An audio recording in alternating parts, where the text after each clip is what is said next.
గలిగాడంటే అతనిలో అంతర్గతంగా దార్శనికుడు ఒకడు ధాటి వెలయిస్తూ నిలబడి ఉండాలి.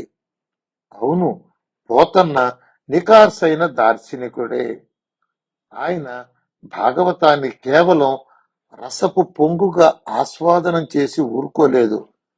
ధర్మ ప్రోజ్జిత కైతవోత్ర అని హృదయదగ్నంగా గ్రహించాడు. ఎలా గ్రహించగలిగాడు? విబుధ వరుల వల్ల విన్నాడు.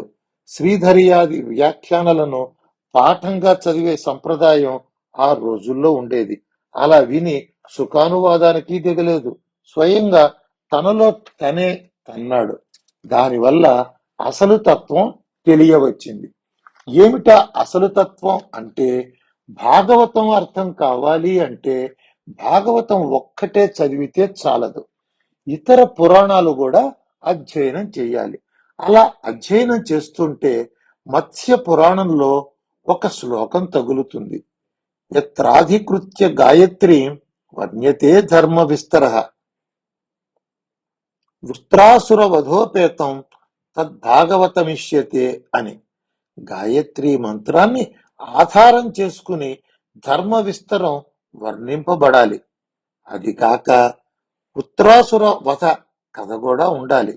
అలా ఉన్న గ్రంథం భాగవతం అవుతుంది అంటోంది మత్స్య పురాణం. ఈ నిర్వచనం ప్రకారం మనమందరం ఇప్పుడు భాగవతం అని చదువుతున్న గ్రంథం నిజంగా భాగవతమేనా? కొంచెం ఆలోచించవలసిన విషయమే. మనకు దొరుకుతున్న భాగవతంలో గాయత్రి మంత్రానికి అంత గొప్ప ప్రాధాన్యమేమి ఇచ్చినట్లు కనపడటం లేదు. ఉత్తరాసుర కథ ఉంది కానీ అది ప్రధాన కథగా లేదు. ఈ గ్రంథంలో ప్రధాన కథగా దేన్నైనా చెప్పాలంటే అది కృష్ణావతార కథే అని చెప్పాలి గాని ఉత్తరాసుర వధ కథ కాదు. మరి ఇది భాగవతం ఎలా అవుతుంది? కానీ అంత తేలికగా కొట్టిపారేసేందుకు కూడా వీలు లేదు. మూల భాగవతం మొదట్లో గల ప్రార్థనా శ్లోకానికి వ్యాఖ్యాతలందరూ అంతులేనంత ప్రాధాన్యం ఇస్తున్నారు. వంశీధరాది వ్యాఖ్యాతలు దీనికి 100 పేజీల పైగా వ్యాఖ్యానం రాశారు. ఈ శ్లోకమే రాబోయే భాగవత విషయానికంతటికి పునాది అని ఆ వ్యాఖ్యాతలు అంటున్నారు. ఆ శ్లోకంలో గాయత్రి మంత్రార్థం అర్థపరంగానే కాక శబ్దపరంగా కూడా అనువాదం చేయబడి ఉన్నది.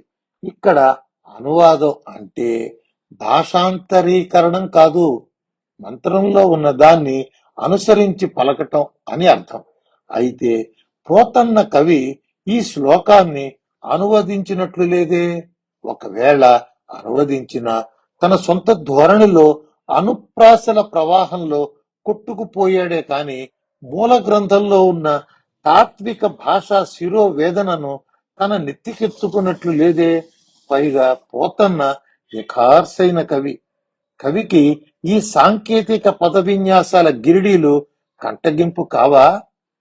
తత్వశాస్త్రం వెంట పరుగులు తీస్తే కవిత కన్నెర్ర చేయదా? ఇలా ఆలోచించే వారికి పోతన్నకు లభించిన భాగవత దర్శనం లభించదు. పోతన్న తాత్విక కవితా దృష్టిని అర్థం చేసుకోవాలంటే మూల భాగవత ప్రథమ శ్లోకాన్ని, తెలుగు భాగవత ప్రథమ పద్యాన్ని తులనాత్మకంగా పరిశీలించాలి. ఇప్పుడు మనం ఆ పని రేఖామాత్రంగా చేద్దాం. మూల శ్లోకం ఇలా ఉంది. జన్మాద్యస్య యతోన్వయా దితరతశ్చార్థేష్వభిజ్ఞస్వరాట్ తేనే బ్రహ్మ హృదా య ఆది కవయే ముహ్యంతి యస్సూరయాః తేజోవారి మృదాం యథా వినిమయో యత్ర త్రిసర్గో మృషా ధామ్నా స్వేన సదా నిరస్తకుహకం సత్యం పరం ధీమహి. తత్వశాస్త్ర పరిచయం ఉన్న వాళ్ళకి ఈ శ్లోకం వినంగానే 2 విషయాలు కొట్టవచ్చినట్లు కనిపిస్తాయి. ఒకటి, శ్లోక ప్రారంభంలో జన్మాద్యస్య యతః అని ఉంది. ఇది వ్యాస మహర్షి ప్రణీత బ్రహ్మసూత్రాలలో 2వ సూత్రం. బ్రహ్మసూత్రాలలో మొదటి సూత్రం అథాతో బ్రహ్మ జిజ్ఞాస అనేది, కానీ ఇది ఉపోద్ఘాత రూపమైనది. దీని తరువాతి సూత్రంతో విషయ ప్రారంభమవుతోంది. అదే జన్మాద్యస్య యతః అనే సూత్రం.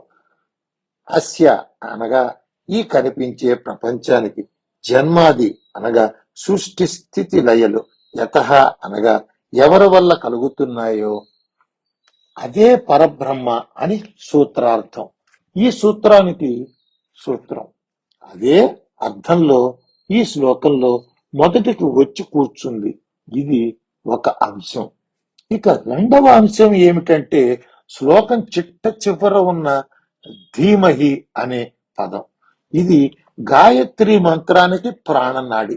ఇది ధ్యై చింతాయాం అనే ధాతువులోంచి ఏర్పడిన రూపం. పోతన్న దీన్ని చింతించదన్ అనే పదంతో అనువదించాడు. అంటే ఆయన మూల పదాన్ని పట్టుకున్నట్లే కదా. పదాన్ని మాత్రమే పట్టుకున్నాడా, శ్లోకం మొత్తం పట్టుకున్నాడా అనే విషయాన్ని పరిశీలించేందుకు కోసం మూల శ్లోకపు అర్థాన్ని టూకీగా తెలుసుకుందాం. జన్మాద్యస్య యతః అనగా ఈ ప్రపంచానికి సృష్టి స్థితి లయలు దేని నుంచి కలుగుతున్నాయో, అన్వయాదితరతాశ్చార్థేషు అందువల్లనే ఏది అన్వయ వ్యతిరేకాల వల్ల ప్రతి పదార్థంలోనూ అనుగతంగా ఉందో, అభిజ్ఞ అయినా కూడా ఏదైతే సాంఖ్యుడు చెప్పిన ప్రధానంలాగా జడ స్వరూపం కాకుండా జ్ఞాన స్వరూపమై ఉన్నదో, ఈ విషయాన్నే బ్రహ్మసూత్రాలలో ఈక్షతేర్నా శబ్దం అనే సూత్రంలో నిరూపించారు. స్వరాట్ అనగా ఇలా అన్నంత మాత్రం చేత ఏది జీవ స్వరూపం కాదో, అందువల్లే ఏది స్వయం ప్రకాశమానమో, తేనే బ్రహ్మ హృదయ ఆది కవయే ముహ్యంతి యస్సూరయః ఇలా చెప్పటంతో అది చతుర్ముఖ బ్రహ్మే అనుకుంటారేమో. కాదు. ఏదైతే ఆ చతుర్ముఖ బ్రహ్మకు వేదాన్ని ఉపదేశించిందో, ఎలా ఉపదేశించింది? ఆ బ్రహ్మగారి హృదయంలో వేదాలు స్ఫురించేటట్లు చేసింది. అంటే ఆ పరబ్రహ్మ వస్తువు సర్వ హృదయాలను ప్రచోదించే శీలం కలదే అని అర్థమవుతోంది. అంటే గాయత్రి మంత్ర ప్రతిపాద్యమైన దేవత ఈ పరబ్రహ్మమేనన్నమాట. ఈ ప్రచోదన విషయమైన ఆ వేదం ఎలాంటిది? ముహ్యంతి ఎస్ సూరయ నిత్య సూర్యులే దాని విషయంలో పొరపాటు పడుతూ ఉంటారు. అలాంటి వేదాన్ని ఆ చతుర్ముఖ బ్రహ్మకే ప్రచోదన ద్వారా అందించేదే ఎవరో యో బ్రహ్మణ విదతాతి పూర్వం యో వై వేదాంశ ప్రహిణోతి తస్మై అని శృతి. అర్థం పైన చెప్పుకున్నదే. ఇప్పటి వరకు పరబ్రహ్మ యొక్క తటస్థ లక్షణమైన సృష్టి స్థితి లయ కర్తృత్వాన్ని గురించిన ప్రస్తావన జరిగింది. అయితే ఈ కర్తృత్వం సత్యమైతే సృష్టి స్థితి లయలు సత్యమే అవుతాయి. అవి నిజమైతే ప్రపంచము సత్యమే అవుతుంది. మరి ఈ ప్రపంచం నిజంగా సత్యమా, నిజంగా అసత్యమా? ఈ కీలక ప్రశ్నకు భాగవతం విచిత్రమైన సమాధానం ఇస్తోంది. ఈ ప్రపంచం సత్యము అసత్యము కూడా అని.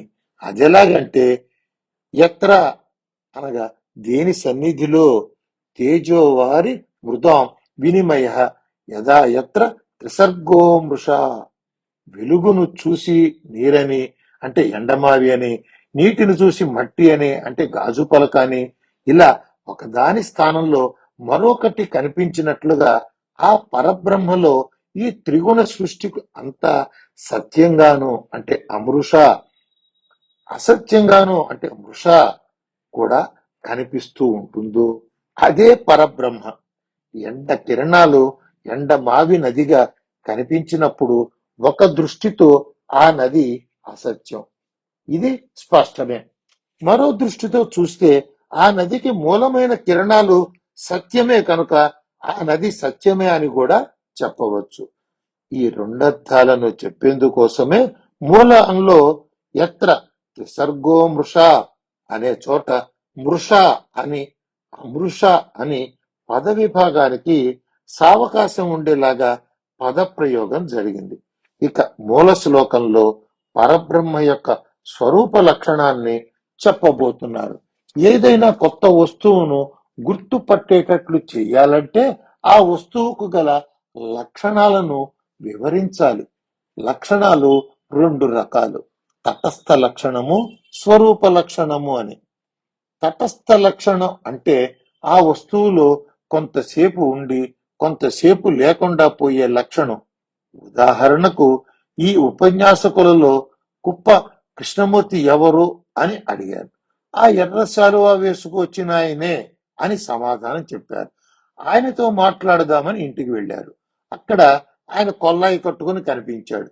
ఎర్ర శాలువా లేదు కనుక ఈయన కుప్ప కృష్ణమూర్తి కాదనగలమా? ఎర్ర శాలువా అనే గుర్తుతో ఆయన చూస్తారు, కానీ శాలువాతో పాటు ఆయన ముఖాన్ని కూడా గుర్తు పెట్టుకుంటారు. కానీ ఈ శాలువ కృష్ణమూర్తి గారు బ్రతికి ఉన్నంత కాలం ఆయన మీదే ఉండదు. ఆయన మనం కోరే ముఖం ఇదే అని గుర్తుపట్టడానికి ఈ ఎర్ర శాలువ ఉపకరిస్తోంది కనుక ఇది ఆయనకు తటస్థ లక్షణం. ఆ ఎత్తుపళ్ళాయనే కృష్ణమూర్తి అన్నారనుకోండి, ఈ ఎత్తుపళ్ళదనం ఎల్లప్పుడూ ఆయన దగ్గరే ఉంటుంది కనుక ఇది ఆయనకు స్వరూప లక్షణం. పరబ్రహ్మ విషయంలో సృష్టి స్థితి లయ కర్తృత్వం అనేది సృష్టి ఆది కాలాల్లో మాత్రమే ఉంటుంది కనుక అది ఆయనకు తటస్థ లక్షణం. ఇక స్వరూప లక్షణాన్ని చెప్పాలి. ధామ్నా స్వేన సదా నిరస్త కుహనం అనగా కుహకం అంటే మాయా పరిణామ రూపమైన ప్రపంచం. ఏది తన స్వరూపమైన జ్ఞానంతో మాయాజనిత ప్రపంచాన్ని నిరసించి వేస్తోందో, అంటే ప్రపంచరహిత పరిశుద్ధ స్వరూపంగా ఉంటోందో అట్టి పరం సత్యం అనగా సర్వోత్కృష్ట సత్య స్వరూపాన్ని సత్యం జ్ఞానమనంతం బ్రహ్మ అని శృతి. ధీమహి అనగా ధ్యానించదమో గాక. టూకీగా శ్లోకార్థం ఇది. స్థూలంగా చెప్పుకుంటేనే ఇంత పట్టింది. ఇంతకు మన ప్రస్తుత చర్చా విషయం ఏమిటంటే, పోతన్న గారు ఈ శ్లోకంలో గల తత్వాన్ని పట్టుకున్నాడా లేదా అని. మూల శ్లోకానికి యథాతథ అనువాదం కాకుండా తెలుగు కవులు తమ సొంత ప్రార్థనా శ్లోకాలను వ్రాసుకోవటం తెలుగునాట నన్నయ్య దగ్గర నుంచి ఉండనే ఉంది. పోతన్న ఆ దారినే పోయాడా? పోలేదని నా మనవి. ఆయన మూల ప్రార్థనా శ్లోకానికి యథాతథానువాదం చేయకపోయినా దాన్ని వదిలిపెట్టలేదు. దానిలో గల తత్వ ప్రాణ నాడిని అసలే వదిలిపెట్టలేదని నా మనవి. దీన్ని నిరూపించే ముందు నాకు ఈ ఆలోచన ఎలా వచ్చిందో కూడా కొంచెం చెప్పనియండి. పోతన్న గారి తెలుగు భాగవత ప్రారంభ నాంది పద్యం ఇలా ఉంది. శ్రీ కైవల్య పదంబు చేరుటకునై చింతించెదన్ లోక రక్షైకారంభకు భక్త పాలన కళా సంరంభకును దానవోద్రేక స్తంభకు కేళిలోల విలసద్గృజ్జాల సంభూతనాన కంజాత భవాండ కుంభకు మహానందాంగన డింభకున్. దీనిలో విశేష్య పదం మహానందాంగన డింభకున్ అనేది. ఈ పదమే వెర్రిగా ఉంది. నందుడు గారి భార్య గారి కొడుకు. ఇదేమి అడ్రస్సు? ఆయన నందుడి కొడుకు కాదయ్యా. ఆయన అతని భార్య పక్కన పొత్తిళ్లలోకి చేరాడయ్యా. అందువల్ల నందుడి భార్య కొడుకేనయ్యా అని చెబుదామనుకున్నా. మహానందుడేమిటి? ప్రారంభ పద్యంలోనే పాద పూర్ణ పదమా? పోతన్న మహాకవిని అంత అల్పంగా ఆలోచించగలమా? కనుక దీన్ని మరో రకంగా ఆలోచిద్దాం. అది మహా ప్లస్ నంద కాదు, అంటే మహా ఆనంద. మహా ఆనందం అంటే బ్రహ్మానందం. బ్రహ్మానందం అనే అంగనకు డింభకుడా? బ్రహ్మానందానికి అంగనకు రూపకం ఎలా కుదురుతుంది? ఎలాగో అలాగూ కుదిరిందనుకున్నా బ్రహ్మానందాంగనకు పుత్రుడు అంటే బ్రహ్మానందం కన్నా అల్పమైన లౌకికానందమనే. ఇలాంటి విచికిత్సలు తొలగాలంటే మనం ఆ పదాలలోకి మరింత లోతుగా చూడాలి. అగిగతో అని ధాతు, అంగతి అని దాని రూపం. తెలుగులో అంగ అనే పదం ఇక్కడి నుండి వచ్చిందే. అంగతిత్యంగం అని వ్యుత్పత్తి చెలింపచేసేది అంగం అని తాత్పర్యం. కానీ వ్యాకరణ శాస్త్రంలోనూ వేదాంత శాస్త్రంలోనూ కూడా ఏ గత్యర్థాహ తే జ్ఞానార్థాహ అని ఒక న్యాయం ఉంది. గత్యర్థమైన ధాతువులన్నీ జ్ఞానార్థకాలే. ఉదాహరణకు గమనిక, అవగాహన వంటి పదాలన్నీ గత్యర్థకాలే కాని జ్ఞానార్థకాలుగా వాడుకలో ఉన్నాయి. ఈ న్యాయం ప్రకారం అంగం అంటే జ్ఞానము అని అర్థం వస్తుంది. సుందరాణి అంగాని యస్యాస్సా అంగన అని అంగన పద వ్యుత్పత్తి. సుందరమైన అంగాలు కలది అంగన. మన న్యాయం ప్రకారం సుందరమైన జ్ఞానాలు కలది అంగన. దీనికి లక్షణ తీసుకుంటే అంగన అనగా అందమైన జ్ఞానము అనే అర్థం వస్తుంది. సత్యం, శివం, సుందరం, పరిశుద్ధ జ్ఞానము అన్నమాట. ఇక డింభకుడు అనే పదం డీన్ విహాయసౌ గతౌ అనే ధాతువు నుంచి వచ్చింది. దీని రూపం డీయతే అని వస్తుంది. ఆకాశంలో ఎగురుట అని అర్థం. ఉడ్డీనాకృతులైరి అని విశ్వనాథ వారు ప్రయోగించారు. పసివాడు ఎగిరెగిరి నడుస్తాడు కనుక వాడికి డింభుడని డింభకుడని పేరు. దీన్నే యౌగికంగా మారిస్తే డింభకుడంటే ఆకాశంలో ఉండేవాడు అనే అర్థం వస్తుంది. వేదాంత ఇంతకు మహానందాంగన డింభకుడు అంటే ఆనంద చిత్ సద్రూపుడు అని తెలియదు. వీటిలో కూడా సాక్షాత్తుగా విశేష్య స్థానాపన్నమైనది సత్పదం. విశేష్యమైన ఈ డింబకుణ్ణి దృష్టిలో పెట్టుకునే దీనికి గల ప్రాధాన్యాన్ని వ్యక్తం చేసేందుకోసమే పద్యం అంతా బిందుపూర్వక పకారంతో శిల్పీకరించాడు. పద్యంలో ఎన్ని బిందుపూర్వక భకారములు ఉన్నా ఈ డింబకుడికి ముఖ్యాతి ముఖ్యమైన విశేషణం మాత్రం శ్రీకైవల్య పదంబు అనేదే. అదేమిటి? శ్రీకైవల్య పదంబు చేరుటకునైన అని అన్వయం కాదా? కాదు. డింబకున్ చేరుటకునై అని అన్వయం. శ్రీకైవల్య పదంబు అనేది డింబక విశేషణం. ఎలాగంటే శ్రియతే ఇతి శ్రీహి, అందరి చేత ఆశ్రయింపబడేది శ్రీ. సమస్త ప్రపంచానికి సర్వాధారంగా అధిష్టానంగా ఉన్నదే పరమాత్మ. కనుక శ్రీ అంటే పరమాత్మ. శ్రియా కైవల్యం, శ్రీ కైవల్యం. తృతీయ తత్పురుష. కైవల్యం అంటే అనన్య భావం. పరమాత్మతో అనన్య భావమే శ్రీ కైవల్యం. పరమాత్మతో అనన్య భావాన్ని పొందించేది శ్రీ కైవల్య పదం. అదే మహానందాంగన డింబకం. దీనితోనే మూలంలోని సత్యం, పరం అనే పదాలు తెలుగులోకి వచ్చేసాయి. ఇలా చెప్పటం చేత పోతనాచార్యుడు పరబ్రహ్మ స్వరూప లక్షణాలను మూలం కంటే స్పష్టంగా చెప్పగలగటమే కాక వాటిలో కూడా సత్పదానికి సర్వ ప్రాధాన్యాన్ని సంతరింప చేయటమే కాక వేదాంత విషయాన్ని ధ్వని మార్గంలో మారు మ్రోగించగలిగి మహాకవులకు మాననీయుడయ్యాడు.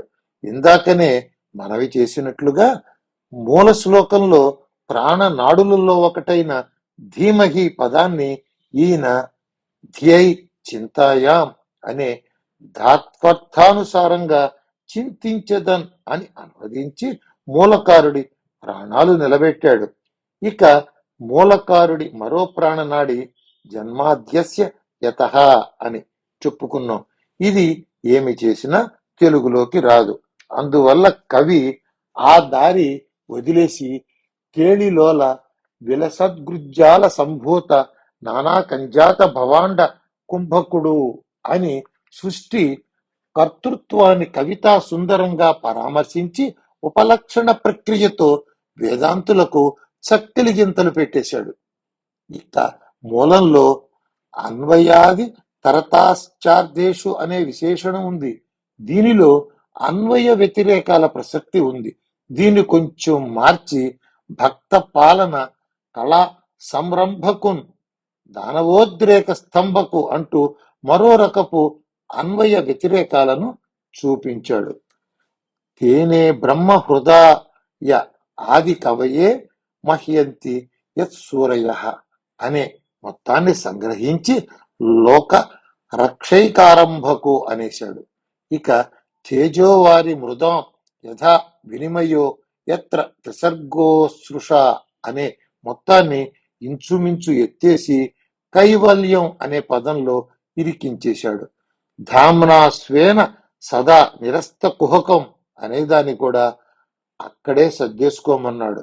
నిజానికి ఈ పెద్ద పెద్ద పదబంధాలన్నీ కైవల్యం అనే పదానికి వివరణలే అనే మాట అర్థం కావాలంటే వేదాంత శాస్త్రంలో గుండెల లోతు పరిచయం ఉండి తీరాలి. అది పోతన్నకు సొంత సొత్తు. మూల శ్లోకంలో ఎత్ర త్రిసర్గో మృష అనే చోట మృష అని అమృష అని రెండు రకాలుగా పద విభాగం చేసే వీలును మూలకారుడు కల్పించాడు కనుక పోతన్న గారు మహానందాంగన అనే చోట ఆ మెరుపు మెరిపించాడు. ఈ విధంగా పోతన్న గారి భాగవత నాంది పద్యాన్ని విశ్లేషించినప్పుడు మనకు రెండు విషయాలు ప్రస్ఫుటమయ్యాయి. ఒకటి, పోతన్న మూల శ్లోకాన్ని వదలలేదు సరికదా, దానిలోని తాత్విక మర్మాలన్నింటినీ ఒడిసి పట్టుకున్నాడు. రెండు, మూలకర్త సత్యం పరం పదబంధాన్ని విశేష్యం చేయగా పోతన్న గారు డింపక పదం ద్వారా సత్ అనే దాన్ని విశేష్యం చేశాడు. సత్య శబ్దానికి పారిభాషికంగా చూస్తే సత్వం అనే అర్థం చెప్పవచ్చు. కానీ పోతన్న విహాయసగతి సూచకమైన డింభక పదం ద్వారా సత్పదార్థాన్ని సాక్షాత్ విశేష్యంగా చేయటంలో గల విశేషం అర్థం కావాలంటే భాగవతం తనను గురించి తను ఏమి చెప్పుకుంటోందో చూడాలి. భాగవతాన్ని గురించి పాద్మం ఏం చెప్పిందో చూశాం. పాద్మం అంటే పద్మపురాణం. ఆ శ్లోకంలో చెప్పిన అంశాలన్నీ భాగవతానికి పట్టాయా లేదా అనేది ఇంకా తేలలేదు.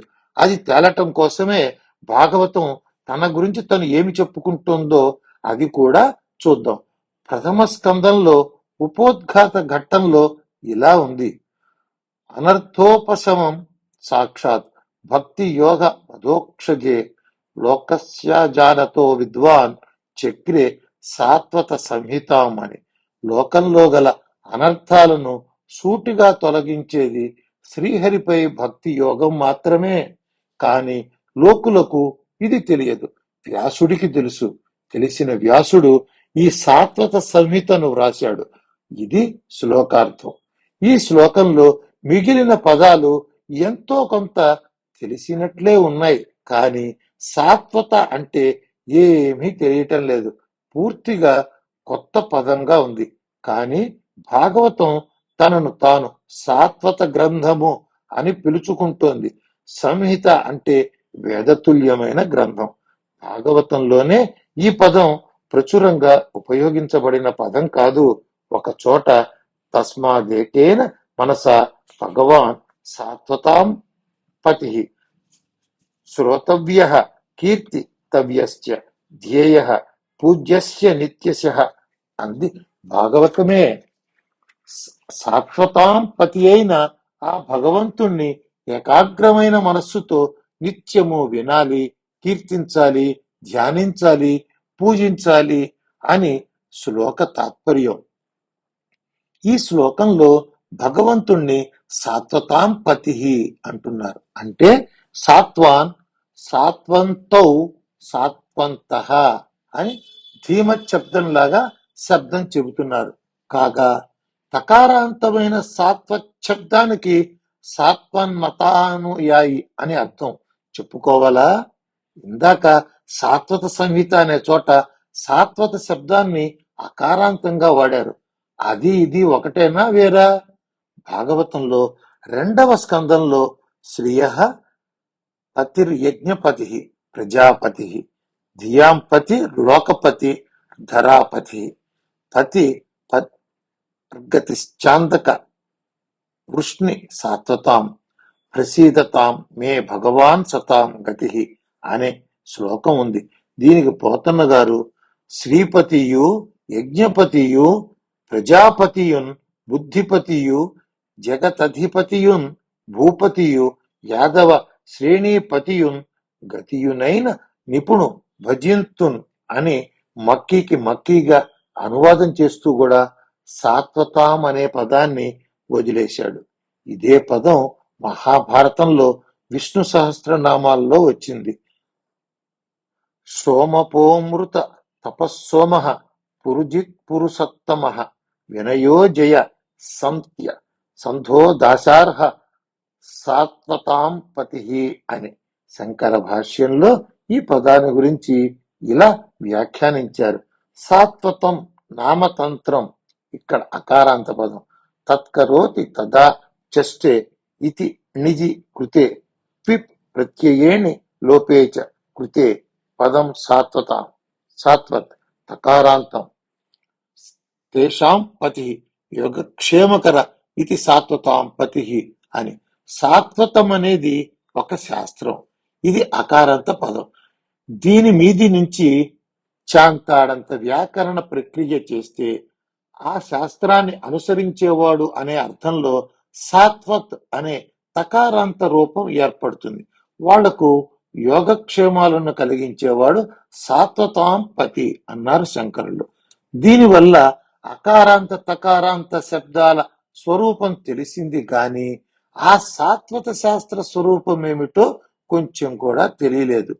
భాగవతానికి శ్రీధరాచార్యుడు రచించిన శ్రీధరీయ వ్యాఖ్యలో ఆ లోటు తీరింది. ఆయన ఇలా వ్రాశారు: సన్ అస్యాస్థితి సత్వాన్ సచ్చబ్దేన సత్వమూర్తి భగవానభిధీయతే స ఉపాస్యతయా విద్యతే యేషామితి సాత్వంతో భక్తాః ఛాందస తతస్వార్థే అన్ సాత్వతః రక్ష ఏవ రాక్షస వయ ఏవ వాయసః ఇత్యాదివత్ అణః అశ్రవణే సాత్వాన్ ఇత్యపి రూపం తేషాం పతి సాత్వతాం పతి అని శ్రీధరులు చెప్పిన దాని సారం. సన్ కలవాడు, సత్వాన్. సన్ అంటే సత్యమూర్తి అయిన భగవంతుడు. ఆయనను ఉపాసించే భక్తులు సాత్వంతులు. సద్వాన్ అని కావాలి. సత్వాన్ అని రావటం ఛాందస రూపం. దాని మీద స్వార్థంలో అన్ ప్రత్యయం చేరిస్తే సాత్వత అనే రూపం వస్తుంది. రక్ష అనే పదమే రాక్షసుడు అయినట్లు, వయహ అనే పదమే వాయసము అయినట్లు ఇది జరుగుతుంది. ఆ అన్ ప్రత్యయానికి లోపం చేస్తే సాత్వాన్ అనే రూపం కూడా వస్తుంది. వారికి పతి సాత్వతాం పతి అని శ్రీధరుల వివరణ. దీంట్లో వ్యాకరణ భాగాన్ని అలా పక్కన పెడితే సాత్వత తంత్రం అంటే ఏమిటో తెలుసుకునే సూచనలు ఉన్నాయి. సత్వం అనే పదం ఉంది కదా, దీన్ని 2 రకాలుగా విభజించవచ్చు. సత్ ప్లస్ త్వం, సత్తువు నీవే అని ఒకటి. సత్ ప్లస్ త్వం, సద్భావము అనేది మరోటి. మొదటి త్వం యుష్మశబ్ద రూపం, నీవు అని అర్థం. రెండవ త్వం భావార్థక తద్దిత ప్రత్యయం, గురుత్వం, శిష్యత్వం వంటిది. త్వంకి నీవు అనే అర్థం తీసుకుంటే సత్ అనే పదం సచ్చిదానందాలకు ఉపలక్షణం. అప్పుడు సత్ త్వం అంటే సచ్చిదానంద రూపుడవు నీవు అనే అర్థం వస్తుంది.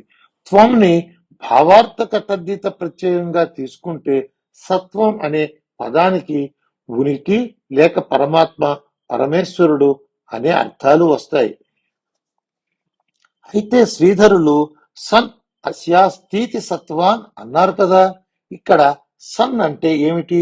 మనం జుట్టు పీక్కోనక్కర్లేదు, ఆయనే చెప్పారు.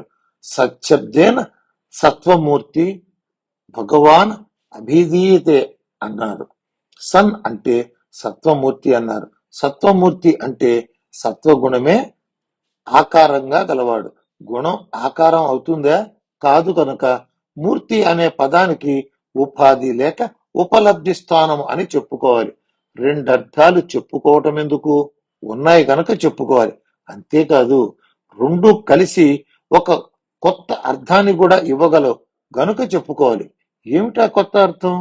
త్వముని తద్దిత ప్రత్యయంగా తీసుకుంటే సత్వం అంటే ఉనికి అవుతుంది. అంటే సత్ అన్న సత్వం అన్న ఒకటే అవుతుంది. అది భగవంతుడి యొక్క స్వరూప లక్షణం.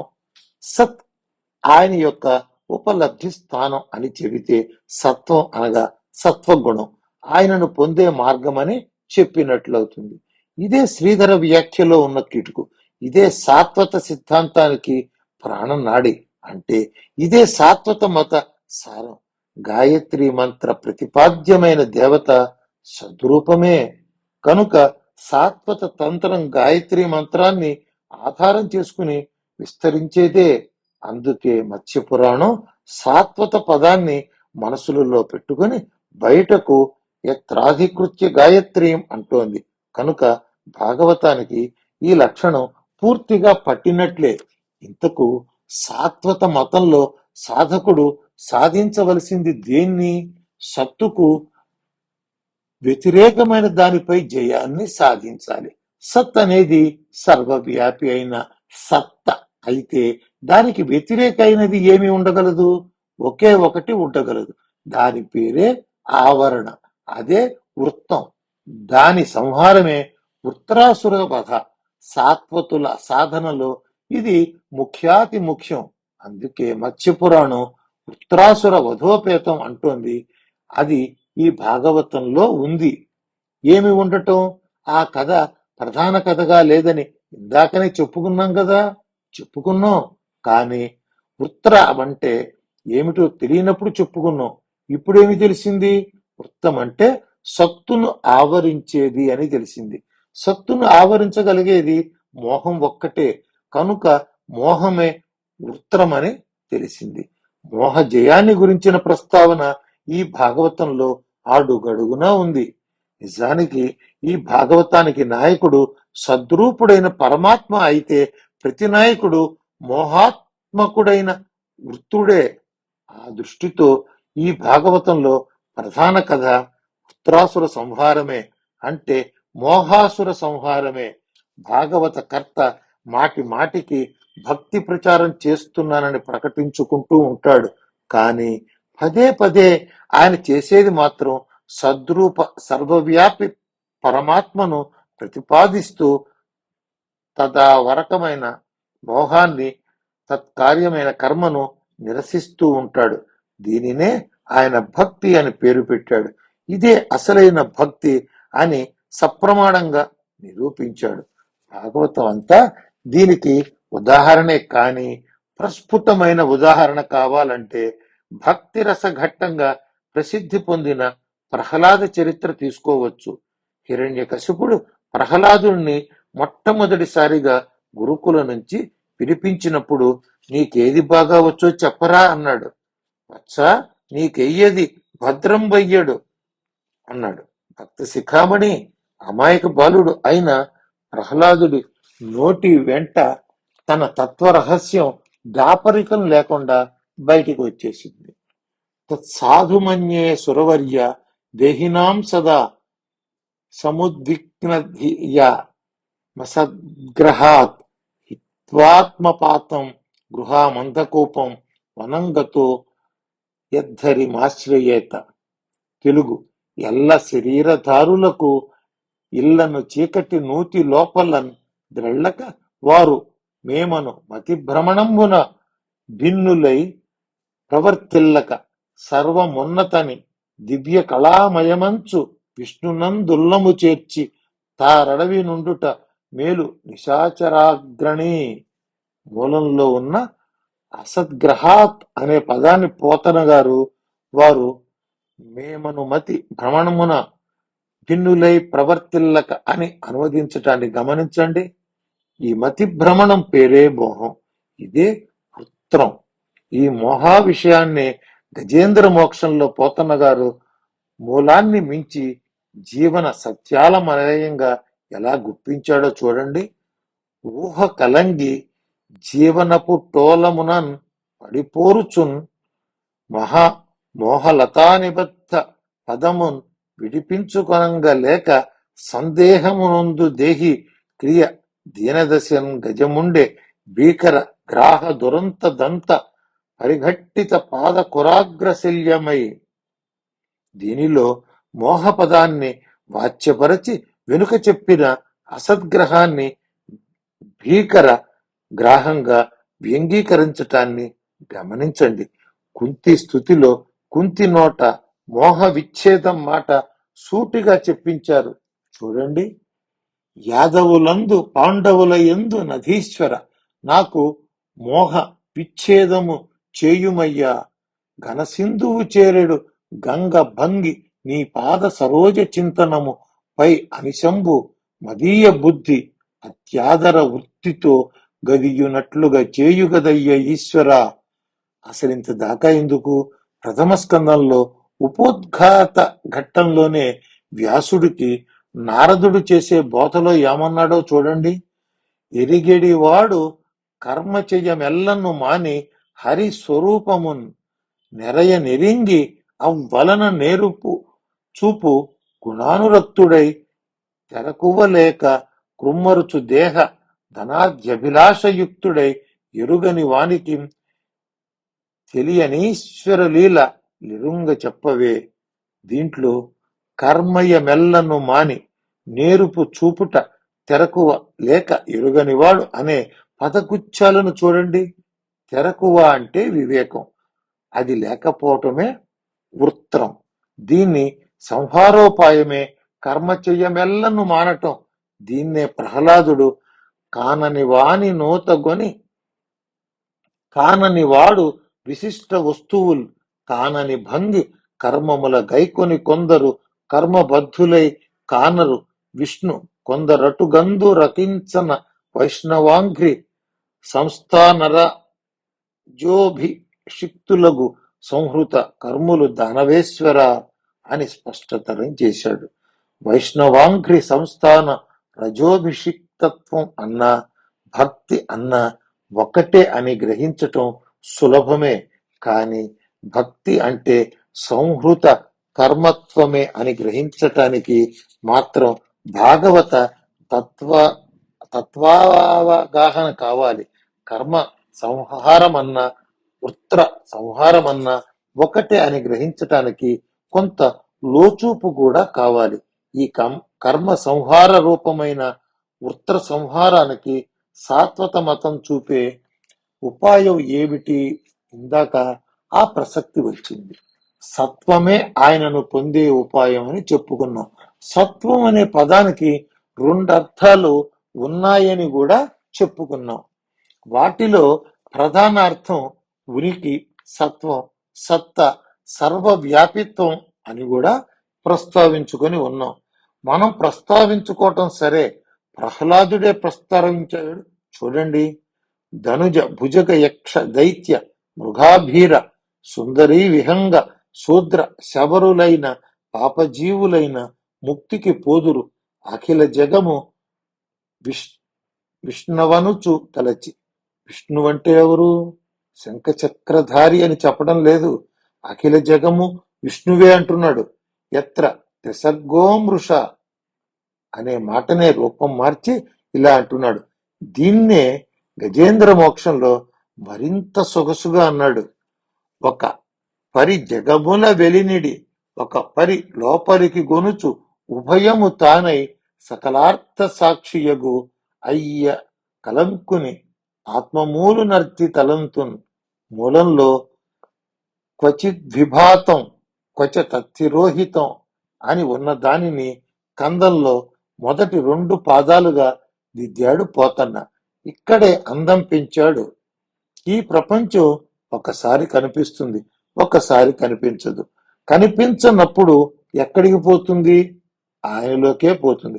కనిపించేటప్పుడు ఎక్కడి నుంచి వస్తుంది? ఆయనలోంచే వస్తుంది. ఈ మాట నమ్మటమెలా? నీ సొంత అనుభవంతోనే. ఏమిటా అనుభవం? పెద్ద స్వప్న ప్రపంచం వచ్చింది. ఎక్కడి నుంచి వచ్చింది? నాలో నుంచే బయటకు వచ్చింది. నాకంటే బయట ఉన్నట్లే కనిపించింది, మళ్ళీ పోయింది. ఎక్కడికి పోయింది? నాలోకే పోయింది. దాన్ని బయటకు తెచ్చిందెవరు? నేనే. మింగిందెవరు? నేనే. అయితే ఆ బయట ఉన్న ప్రపంచం ఎవరు? లోపలికి పోయిన ప్రపంచం ఎవరు? ఉభయము నేనే. ఇది ప్రతివాడికి నిత్యానుభవం. ఇది వైయక్తిక స్వప్నానుభవం. దీన్నే సమష్టి ఒకనొక సమష్టి పురుషుడికి సమష్టి స్వప్నం ఏర్పడుతుంది. అదే జాగ్రత్త ప్రపంచం. అదే లోకం, లోకేశులు, లోకస్తులు, ఇంకా ఎన్నెన్నో లోకములు, లోకేశులు, లోకస్తులు తెగిన తుది అలోకంబగు పెంజీకటి కవ్వల యవ్వం డెకాకృతి వెలుగు అతని నే సేవింతున్. లోకాలు, లోకేశులు, లోకస్తులు అన్నీ పోయాయి. స్వప్న ప్రపంచం అంతా పోయింది. ఏమీ తెలియటం లేదు. ఏ లోకాలు లేవు. అది అలోకంబగు పెంజీకటి. అది మామూలు చీకటి కాదు, తెలియకపోవటం అనే చీకటి. ఆ చీకట్లో ఎంత దూరం పోతే నేను కనిపిస్తాను?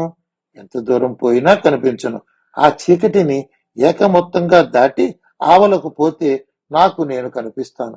దాని పేరే మెలకువ పెంజీకటి కవ్వలా అని. అది ఈ పెంజీకటికి ముందు నీకు ఒక ప్రపంచం ఉంది. దాని పేరు స్వప్న ప్రపంచం. దానిలో వెలుగు ఉంది, చీకటి ఉంది. కానీ ఈ అలోకంబగు పెంచీకటికి దానికి సంబంధం ఉందా? బొత్తిగా లేదు. అయితే ఏమిటి తేడా? ఆ పాత చీకట్లో నాకు చాలా రూపాలు ఉన్నాయి. ఈ పెంచీకట్లో నాకు ఏ రూపము కనిపించట్లేదు. నేను అసలు ఉన్నానో లేదో తెలియటం లేదు. ఇది సుషుప్త స్థితి. ఈ పెంచీకటిని దాటి మళ్ళీ ఒక కొత్త వెలుగులోకి, మెలకువ అనే వెలుగులోకి వచ్చాను. ఈ వెలుగుకి, ఆ స్వాప్నికమైన వెలుగుకి సంబంధం ఏమిటి? ఏమీ లేదు. అప్పటి ఆ వెలుగులో నేనే ఆ స్వప్న ప్రపంచ జీవులందరూ గాను మారి నాటకాలాడాను. ఇప్పుడు ఈ వెలుగులో నాది ఏకాకృతి. ఇలాగే లోకాతీత స్థితిలో ఉన్న పరమాత్మది ఏకాకృతి. అదే సదాకృతి. అతనిని నేను సేవిస్తున్నాను. దీన్ని మూలకర్త ఇంత అందంగా చెప్పలేకపోయాడు. కాలేన పంచత్వమితేషు కృష్ణశో లోకేషు పాలేషు చ సర్వజంతుషు తమస్త దాసీత్ గహనం దురాసదం యస్తస్య పారేవతు మాం స ఈశ్వర అన్నాడు ఆయన. అది కేవల శాస్త్రకారుడి మాట. పోతన్నది కవిత్వపు అచ్చులో శాస్త్రానికి సొగసులు దిద్దిన మాట. ఈ ఉదాహరణలన్నీ మనం ఎందుకు చెప్పుకున్నామంటే, భాగవతంలో భక్తి పేరుతో సాత్వత సిద్ధాంతమే అడుగడుగున ప్రతిపాదితమైందని, అదే గాయత్రి మంత్ర తత్వాధారితమైన ధర్మమని, దీనికి విరోధి అయిన మోహాన్ని నిరసించటమే వృత్రవధగా అన్ని ఘట్టాలలోనూ ప్రతిపాదింపబడిందని నిరూపించటానికే ఈ నిరూపణ వల్ల మత్స్య పురాణ శ్లోకంలో యత్రాధికృత్య గాయత్రి పుత్రాసుర వధోపేతం అనే మాటలు మన భాగవతానికి అన్వయిస్తాయని తెలిసింది. ఆ సందర్భంగానే చక్రే సాత్వత సంహిత అనే మాటకు గల అర్థం కూడా కొంత తెలిసింది. కానీ మాత్స్య శ్లోకంలో ఉన్న వర్ణ్యతే ధర్మ విస్తర అనే వాక్యం సంగతి ఏమిటి? భాగవతంలో ధర్మాలన్నీ వరుసగా విస్తారంగా వర్ణించినట్లు కనిపించటం లేదే. ధర్మ విస్తర అనే పదాన్ని ధర్మాల పట్టి అని అపార్థం చేసుకున్నందువల్ల వచ్చిన పిచ్చి ప్రశ్న ఇది. తరింపచేసే ధర్మమే ధర్మ విస్తరం. విశేషేణ తారయతీతి విస్తర. ధర్మం స్థూలంగా రెండు రకాలు. ఒకటి లోకాంతర ప్రాపకం, మరోటి ముక్తి ప్రాపకం. ముక్తి ప్రాపక ధర్మమే ధర్మ విస్తరం. ఈ ధర్మ విస్తరం భాగవతం నిండా సమృద్ధిగానే ఉంది.